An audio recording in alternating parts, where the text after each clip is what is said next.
जज्बा न्यूज में हूं आकाश न्याजी। मंडी बहाउद्दीन का रहायशी ओवरसीज पाकिस्तानी बार्सिलोना का बिजनेसमैन जो है खानदानी तनाजा पर अपने बहनोई को शूटर्स के जरिए कत्ल करवाने वाला सफाक मास्टरमाइंड सीसीडी पुलिस मुकाबला में मारा गया। बताया गया है कि ये पुलिस मुकाबला रहीम यार खां में पेश आया है, जहां पर गुजरात के सरहदी इलाका जिला मंडी बहाउद्दीन का रहायशी बार्सिलोना का बिजनेसमैन जो है वो सीसीडी पुलिस मुकाबला में पार कर दिया गया है।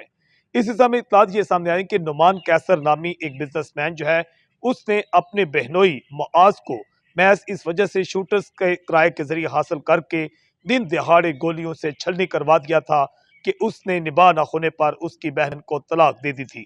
बैरून मुल्क जाने वाले ख्वाहिश रखने वाले जो नौजवान थे उनको शूटर बना दिया गया। उनको नौजवानों को रकम और बाहर स्पेन सेट करने का झांसा दिया गया, जिन्होंने नुमान कैसर के झांसे में आकर उसके बहनोई को गोलियां मारकर मौत के घाट उतार दिया।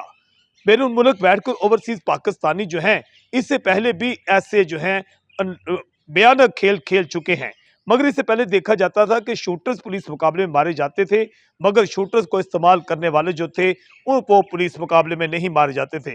गुज़श्ता दिनों सीसीडी हकाम की जानिब से ऐलान किया गया था कि अब शूटर्स को इस्तेमाल करने वाला जो है उसका अंजाम भी शूटर्स की तरह ही होगा। नुमान कैसर जो है इसके हवाले से इत्तलात ये सामने आ रही है कि अपने मुकदमात में शामिल तफ्तीश होने पर वो चंद रोज कबल ही पाकिस्तान आया था, जिसकी गिरफ्तारी के बाद लाहौर हाई कोर्ट में उसकी जमानत के केस की समाअत भी हुई थी। जो है मुल्ज़म पर इल्जाम था कि उसने बैरून मुल्क बैठकर शूटर्स को हायर करके अपने बहनोई को कत्ल करवाया था, जबकि शूटर्स के हवाले से इत्तलात ये हैं कि शूटर्स ने वारदात के बाद दुबई फरार होने की कोशिश की थी।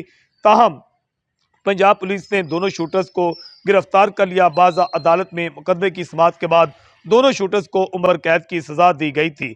मुल्ज़म नुमान कैसर जो है उसका रेड वारंट जारी किया गया और उस शामिल तफ्तीश होने के बाद जो है वो जो है रहीम यार खां के इलाका में पुलिस मुकाबला में मारा गया है। जज्बा न्यूज़ से मैं हूं आकाश न्याज।